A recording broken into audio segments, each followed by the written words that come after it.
Hello, it is Thursday, December 15th, and we have our photo organizing live Q&A program today. We'll let a couple minutes go by here to see if anyone will be joining us today. And I definitely would love for you to say hi in the chat because it's always nice to see who's out there and who might be watching and where you're from. And if you can let me know how that sounds, because we have had some audio problems in the past, and I'd rather know about that in advance if possible. All right. I got my daughter checking in. The sound is good. That is great. S- If you have any questions that you want to be sure we cover in today's live program, you can drop it in the chat, and I'm happy to do that. And it is 12 o'clock, so I will go ahead and start the program. We've got a few people joining us. Thank you so much for being here live. And if you're joining us later, you can always leave a message in the comments and we'll try to answer your question in a future program. My name is Molly Bartelt. I own Pixologie, and I'm so glad to be here today. We missed last week because we have the flu going around, and hopefully everyone else out there is staying well for the holidays. All right, let's see what our agenda is today. I know we had quite a few questions, and I am going to make myself smaller. And last week, well, 2 weeks ago when we ended, we did have a question posted about scrapbook pages. And then we have some videos to talk about and metadata and OneDrive. So we have kind of a variety of topics we're talking about today. I will say hello to JD from Indiana, Jill from Indiana. Some one of these days we'll find out what the D stands for, but it's good to have you here. And I don't know if I knew you were from Indiana. It's fellow Midwesterner there. We're in Wisconsin.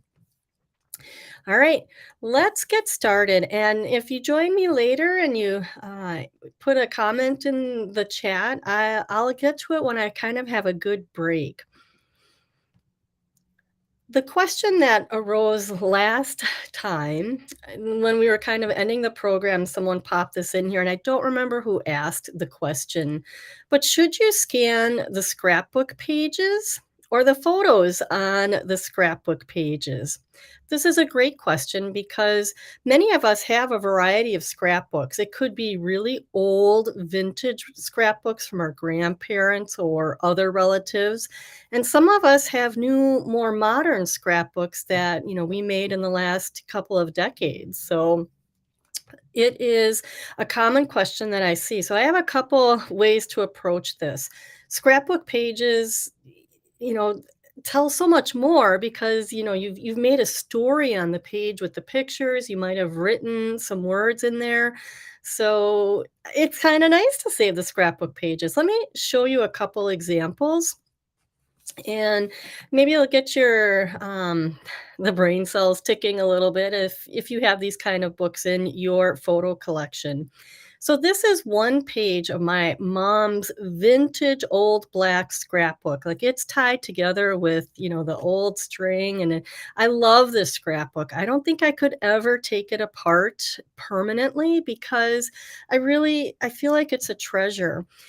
When you scan a full page like this one is, you capture writing if it's on there, which is kind of cool. And this would be one reason why maybe you would like to scan a full scrapbook page. We take it one step further and we'll save the individual images on the page as their own pictures. So on this slide, you can see now I have all 5 of these photos saved separately.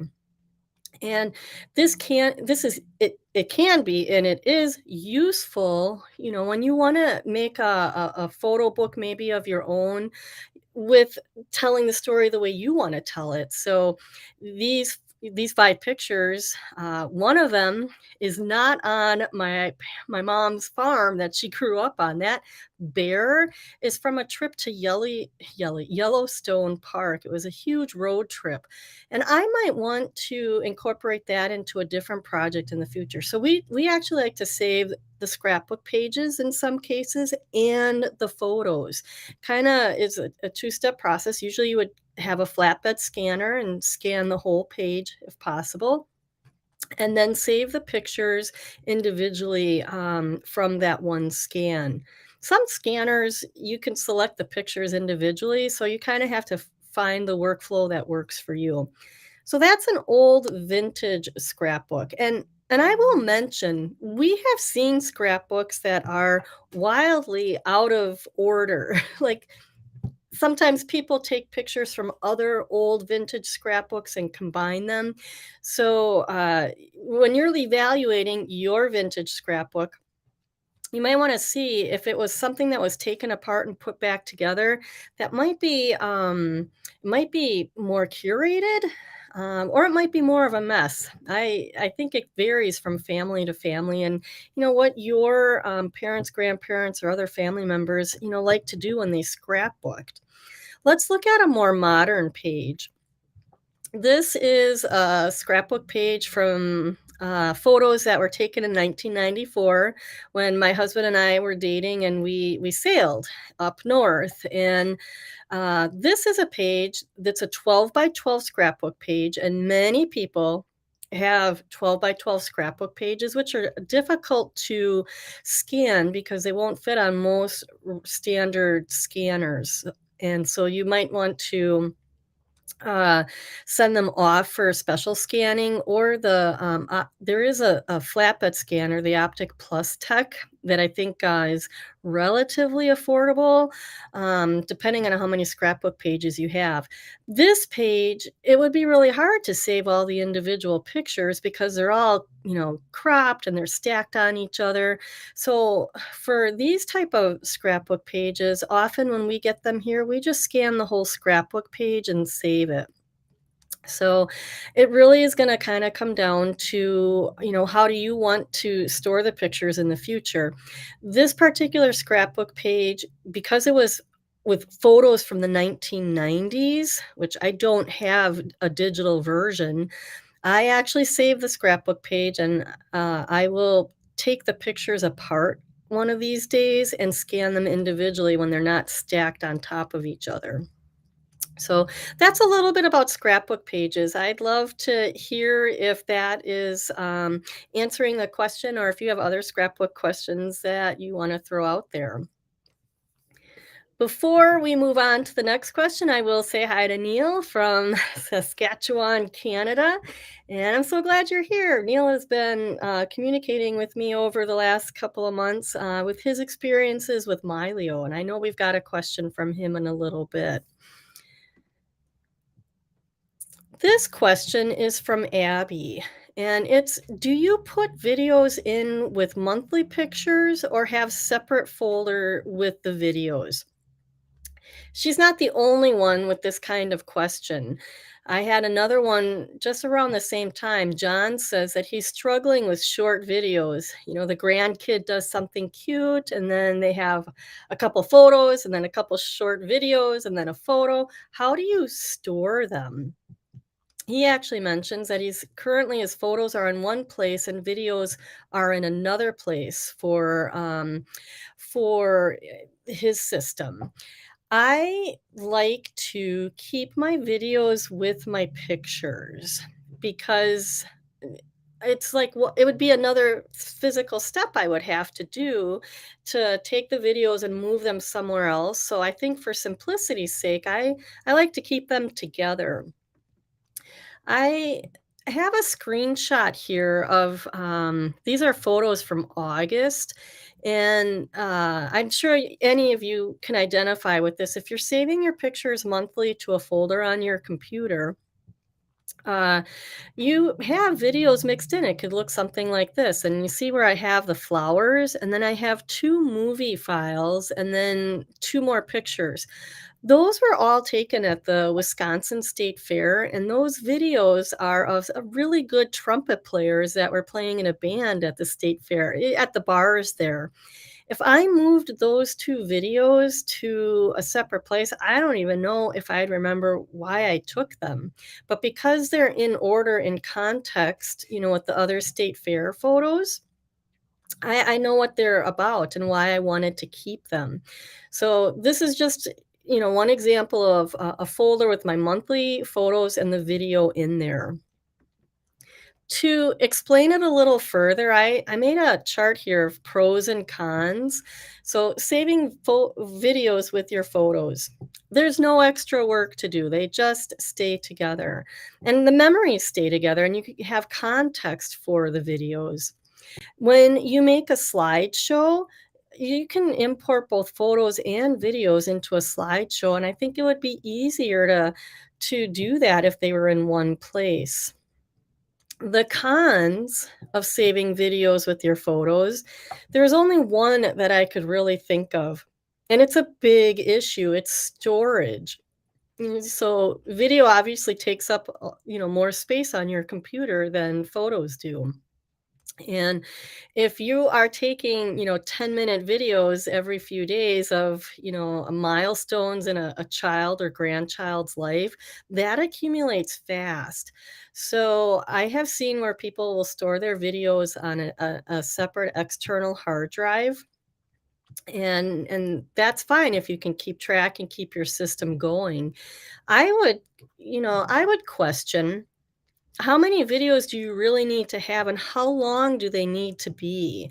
We have a puppy that was, well, we have a puppy, and we were taking a lot of videos in the first few weeks, and I realized I didn't really wanna watch these again. Maybe I could, chop them up and make them into a compilation of the best moments with the puppy running around, but, I didn't need to take all of those, and sometimes I think people are videotaping more than maybe they need to. So, other than the storage being an issue, I can't think of any other downsides to keep videos with your photos.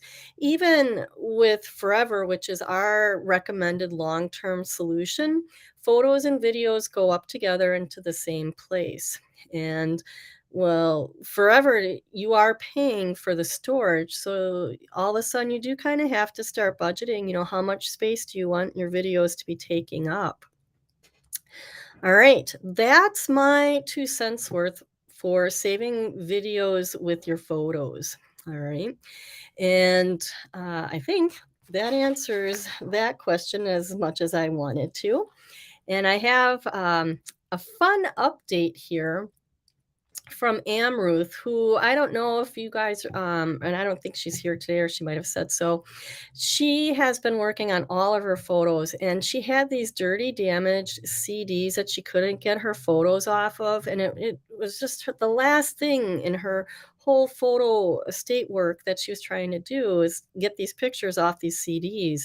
And we talked about toothpaste, and I was like, well, I don't know personally of any, situation where it's harmed or not harmed a CD. You could try it, and she did, and she shared it. So if you have a dirty, damaged CD where it doesn't seem like anything's working on, getting it to be able to be put into your computer to read the pictures, toothpaste worked wonders for her. She copied the remaining of her CDs after cleaning the CD with toothpaste. So her photo estate is 100% complete. And for those of you who don't know what a photo estate is, that is it's kind of our premier service here at Pixologie. When we have clients bring us all of their bins and boxes and albums, and we organize them and scan them, curating it all so that they have a logical collection to pass on to future generations. We call our work photo estate work. And I was so happy that Ruth shared that. I do see JD has thrown up here a question, I think. She mentions if old black scrapbook pages have photos mounted with corners, like the first one that I showed, would it be recommended or okay to try to remove the photos to scan and then remount or put them back? JD, I'm glad you asked this question because we actually we do take pictures out of those little holders, the photo mounted corners, when they can pop easily out and not damage the picture. In I'd say about 3/4 of the cases, the pictures come out pretty easy, and they go in pretty easy as well. And it's okay to scan them. If you prefer not to have the corners on there, you absolutely can remove the pictures gently and then scan them and put them back. So that was a good question. Those photo corners, we see a lot of photo corner, variations. There's just different styles, and some of them are easier to get out than others. And I would say go for it. If you're comfortable doing that, it should go fine. Sometimes people glued the pictures down in addition to using the photo corners, and that gets a little trickier. All right. I see Elizabeth has posted a comment here. She tries to view the videos a couple times a year and then transfer them to a thumb drive, and they are in folders by grandkids, events, and hobby, and it works well for her. So that's an idea that might be useful for those of you out there who wonder where those videos should end up. All right. This question is from John. So, again, he's talking about the photos and the short videos, and he sees that on his phone, the photos and short videos follow each other, but he doesn't always see it happening after importing and merging with other photos. He's also has the problem gets compounded because he's taking pictures. His wife takes pictures and his kids take pictures, and then everyone's sharing them on WhatsApp or some other social media. And the photos on the iPhone are filling up. I kind of took from this that maybe he was asking how to keep your photos and videos in order. Well, this question could be taken two different ways. So I thought I'd try to answer it two different ways. All right. The first column, we're how do you keep your photos and videos in order when the whole family's taking pictures? Well, I don't have like an easy solution. You do need to be super, super diligent, about getting the pictures that you want from other family members. They really, they really add up. And sometimes people will use a shared forever account and all the pictures will upload, automatically from the phones.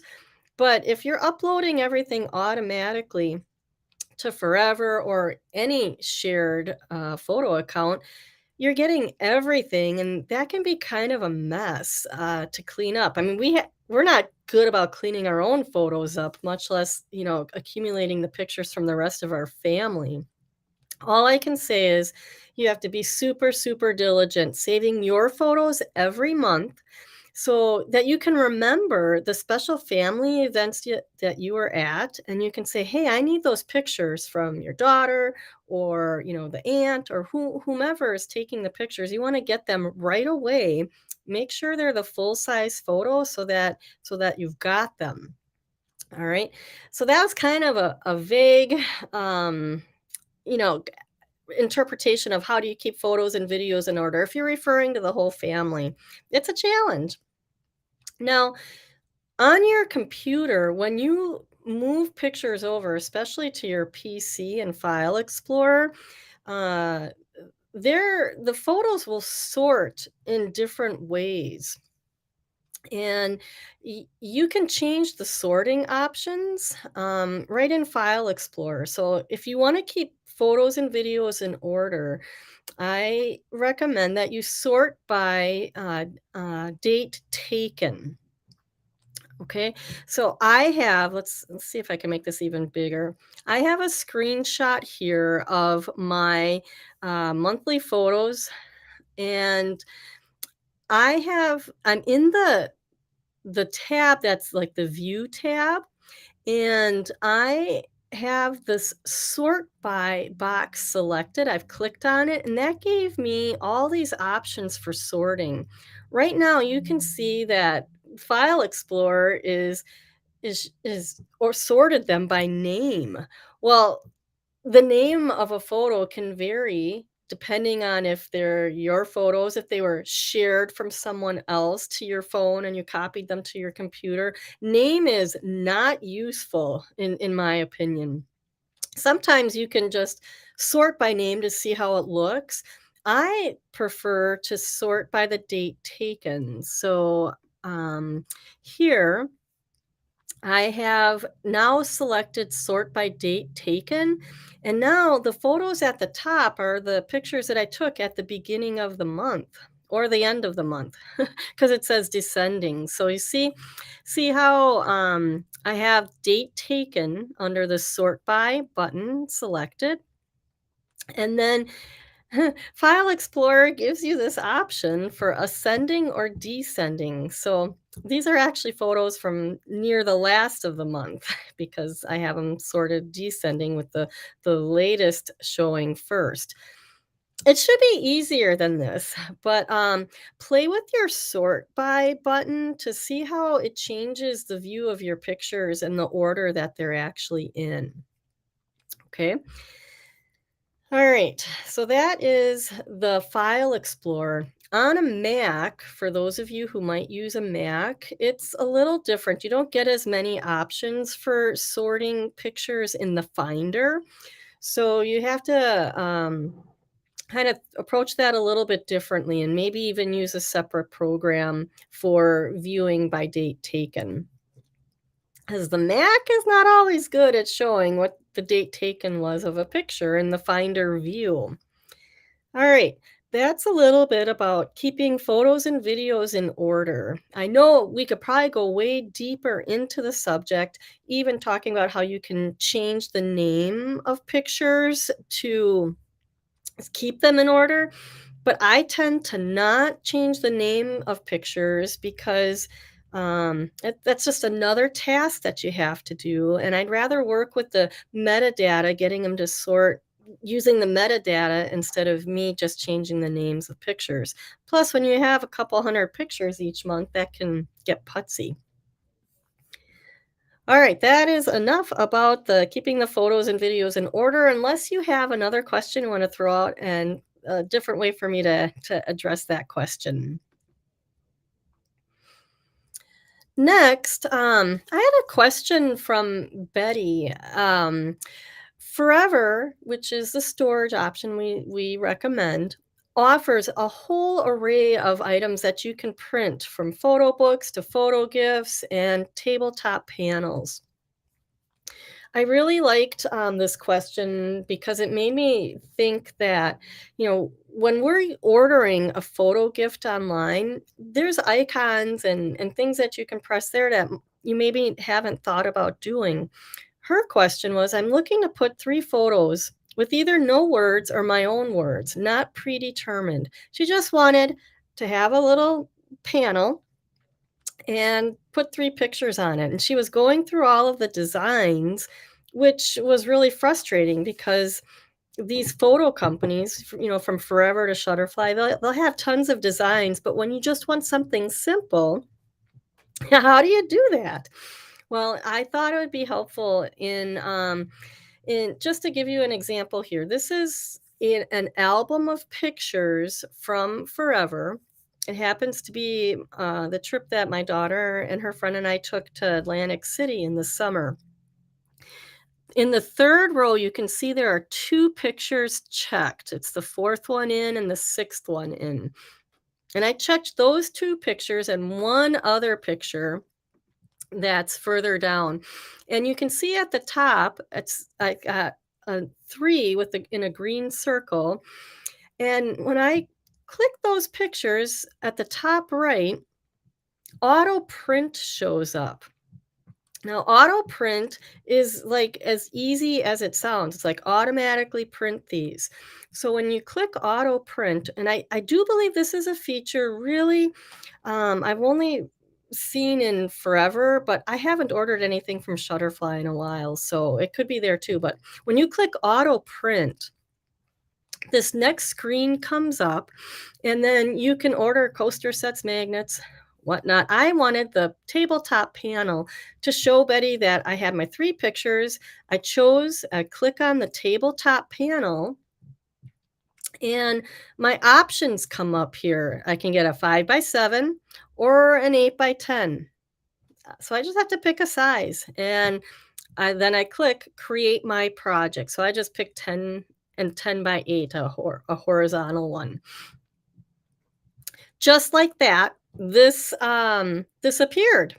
Well, I did take, a moment to click at the buttons on the bottom. Like, I took 30 seconds to just see the other options that my pictures could be laid out, and I zoomed in on a couple of them so that it was showing how the pictures look, and all I have to do now is click add to cart. So here I have something that took me like a minute to make, and it involved not looking through all these designs. I'm a fan of pictures just being on your wall art or your gifts, all the other embellishments I don't really worry about because I don't have time to figure out what would look good with it. I just know that I wanted the pictures, to show. So that's an example of, just thinking about the other buttons that might be available to you no matter what program you are. Look around and see that auto print is going to make Betty's life really easy to make that new tabletop panel. Okay, let's go on to the next question. And I have a little bit of a dry throat recovering from the flu last week, so I'm taking a sip before I start coughing like a crazy person. Question from Neil. What about scanning the backs of photos? If they had writing on the back, he would flip them over to scan. Okay, so I want to mention that when people use like the Epson Fast Photo 680W scanner, that has a feature where you can scan the backs of pictures automatically.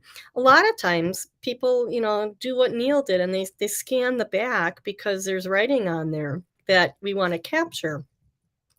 He typed the written information into Mylio, which is a photo management program, and then he began to delete the back sides because he wanted to reduce the number of photos or files and also to reduce the clutter while browsing the pics. And then he started maybe second guessing himself. Should I delete these? Or maybe I should hold on to them? And I think this is a good question. Anytime that we have a digital pictures, I think it's harder to delete it than it was to not take it in the first place. Deleting pictures, there's just something, that people hesitate about this. So I'm going to share just a photo that I wanted to show you so that you could just kind of see what I was, where we were getting to. When he mentioned to delete the pictures to eliminate the clutter, I really identified with that. We don't like to keep the backsides of pictures in a person's forever account because what you'll end up seeing is a lot of, here you'll have your pictures, and then in between every one there'll be one with writing on it. And I think that's okay when you have a few of them, but to have writing on every other picture, it really takes away from the enjoyment of just looking through the photos. So I think it's actually a good idea to delete them when you've actually taken the words on the back of the pictures and put them in the metadata, so in the comments or the description. And it's okay to delete them. And it's okay to keep them too. and maybe down the line, you'll change your mind. So that really wasn't a very clear answer, but what we recommend is deleting them after you've taken that handwritten information and put it in the metadata. Now, with that being said, having some photos that have handwriting from your parents or grandparents or other family members, it can be really meaningful. So if you have some that are, especially, have an interesting story, or, sometimes I've actually seen people who have a photo, and on the back there's writing from a parent or even a spouse, that says, "I love you," and their name. And that might be something you'd want to save. So, uh, usually you don't have to save them all, but you could save a couple of them, to capture the writing or the message that, a family member wrote years and years ago. So I hope that helps you, Neil. Let go of some of the pictures. We really want to enjoy the memories and the moments that are there, and then, when you're getting distracted by the handwriting, that can take away from it. All right, next question. Okay, this is where we are going to dive into OneDrive, and Sammy sent this question a couple weeks ago. Do you copy folders of pics to OneDrive from Windows Explorer? She pays for OneDrive, and she was thinking that would be another way besides the external hard drive for storing pictures.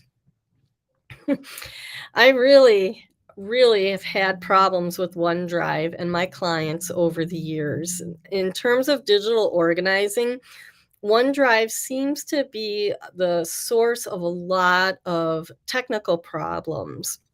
So I have a few reasons why we avoid putting photos in OneDrive. Um, the first one being is many of us don't really understand how OneDrive works on their computer. When OneDrive is turned on, and sometimes that can happen by a click and you don't even realize it, but OneDrive fundamentally changes your folder structure. So your documents and your desktop, and there's downloads folder, actually end up in OneDrive instead of clean on your C drive in the users folder. It's complicated, and when people are using OneDrive without realizing, what's being saved where, they can end up with multiple folders with the same name. Like, you'll end up having two documents folders, or two pictures folders, or two downloads folders. It really is hard to clean up. In fact, mm, our IT help tells us it's easier to, like, restart, rebuild the computer fresh, or you know, create a new user and start over. So it just is, it just changes things on the computer, and it makes hard to organize photos when you have folders that are the same name in different places. Also, when you're copying and moving photos around, if you're using OneDrive, it can cause a lot of background work for your computer. Slow you down, slow your internet connection down. I have these two icons showing here because OneDrive works in the background. When you move a picture from one folder to another, it's got to think and change it up in the cloud, because that's what OneDrive is. It's a backup to the cloud. Microsoft's cloud backup is OneDrive. So on the left-hand side, that's what the icon looks on a PC, and on the right-hand side, at least on my Mac, that's what it looks like when it's thinking. And anytime that you see that thinking, just it bugs me, because it's like, well, what do you really have to do? I moved a folder from here to there, and I just feel like it means Microsoft has its hands in my computer. So we avoid it. But with that being said, I know people have used it if they're really logical about it. You can try. I have a screenshot here from one of our clients who let me share this. And here's an example of when OneDrive goes awry. We have all these red X's, and that means that something's not syncing properly, that all the work that OneDrive's trying to do, the spinning, arrows that you saw, is leading to things not syncing. Like there's something happened here that's wrong, and all of those X's mean that the pictures aren't backed up. There are a couple cloud signs there, actually more than a couple, and those indicate that those folders are not even on your computer. They're up in the OneDrive cloud. So now you don't even know what's being saved on your computer versus up in the cloud. And there is a way to establish that, but that's something else that you'd have to kind of figure out too. I prefer that people just avoid using OneDrive for their pictures, and maybe for anything at all. I do use it, but I'm really careful about how I save things in it, and I don't save pictures there. Incidentally, I just want to point out on the bottom left here, this screenshot, I love this one because it's about OneDrive, but on the bottom left, it says there are 7,538 photos in the pictures folder on this computer. That's a lot of pictures in one folder. And if you have that many in one folder, you probably need to start putting them in some subfolders. But that's a topic for another time. So hopefully, Sammy, that answers your question about the OneDrive. And I don't want to, discourage you from it, but I like for people to be aware. And I guess I did make a slide here for OneDrive. If you're good at keeping your folder structure straight, it may be okay to use it. Be sure you only have one user account signed into OneDrive, your Microsoft account. And remember, it is a syncing backup. So if you delete it from your computer, you will also delete it from your OneDrive online account. All right. Let's I do see JD has mentioned, oh, hey, we're going to come back to that question, JD, at the end. That was a little deeper than I thought. All right, and Stephanie says hi. Hi, good to see you here. All right, and I promise JD will come back to that question. Just a couple more to go here. So Liz had two questions. And I don't know if this is you, Liz Sevi, or a different Liz. But anyway, the question is, should I save negatives if I decide to scan the photos? I say, for the most part, we set negatives aside, and then we don't ever end up scanning them. Especially if you have all the photos and they're in good shape, throw the negatives away. Unfortunately, they cannot be recycled, but you do not need to hold on to these. If you have a folder of negatives that you don't know if you have the pictures, those I would hold on to. And you might want to scan them later on if you think that you're missing them. But you can let them go and feel good about it. They take up space too, so let those go. And then another question from Liz is she has CDs and floppies that she got with photos, and they appear to be low res, only good for viewing. So a lot of us have photos on CDs yet, and this is a good time for you to copy them onto your computer and get rid of the CDs. CDs are failing, and they just take up space, and they're clutter as well. So I recommend getting the CDs out of your house. Copy those pictures over to your computer. The floppies, like, this is something I grew up, when floppies were a big thing, and I have a stack of Kodak floppy disks here. I think they hold like 20 pictures per floppy disk, and they're really small pictures. So Liz might have some of these floppy disks, and the Even the photos on old CDs can be very small. So I put a slide in here, and hopefully you guys can see this. These are pictures from one of those floppy disks, and the size is 37 kilobytes to, there might be one that's 51 kilobytes. Those are like, I don't even know if those qualify as thumbnail. They're very tiny, and they will not probably produce a good 4 by 6.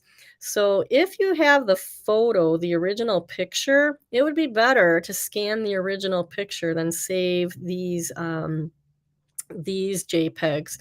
They are extremely small. Usually I tell people you want a picture to be at least 250 kilobytes to maybe get a 4 by 6 out of. Otherwise, this will not reproduce well. I did open one of these pictures up so that you could see um, what it looked like. I made it fill the whole screen. So this is, a beautiful dog. And screen wise, this looks okay.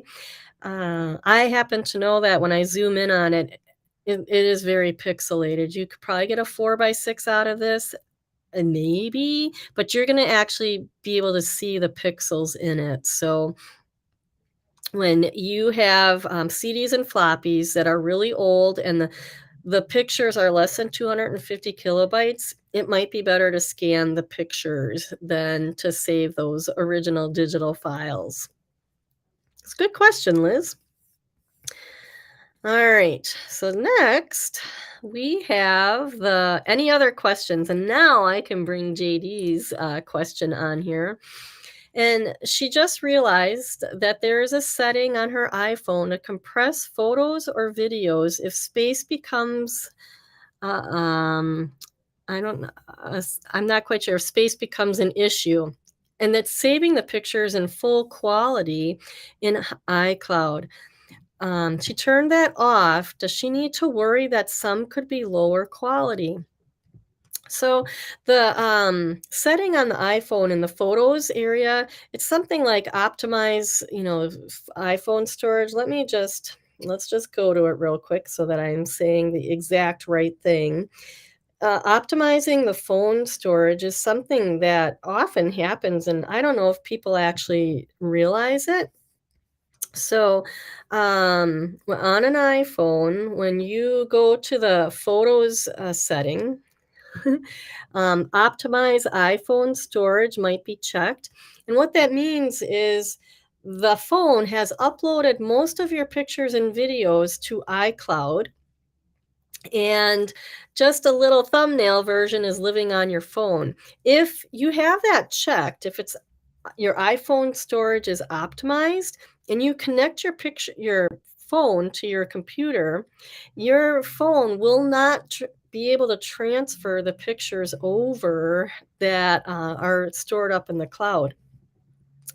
It is nice if you can store all of your originals on your iPhone, but I don't know how many people can do that anymore, especially when we're taking videos. So mine is optimized, and you you can turn it on or off. Good news is it does not change the quality of the pictures. What happens when you turn that off, the iCloud will make sure that all of the originals end up back on your phone, and then you can move them over to your computer, and they should be just fine. So Apple, I think, is good that way.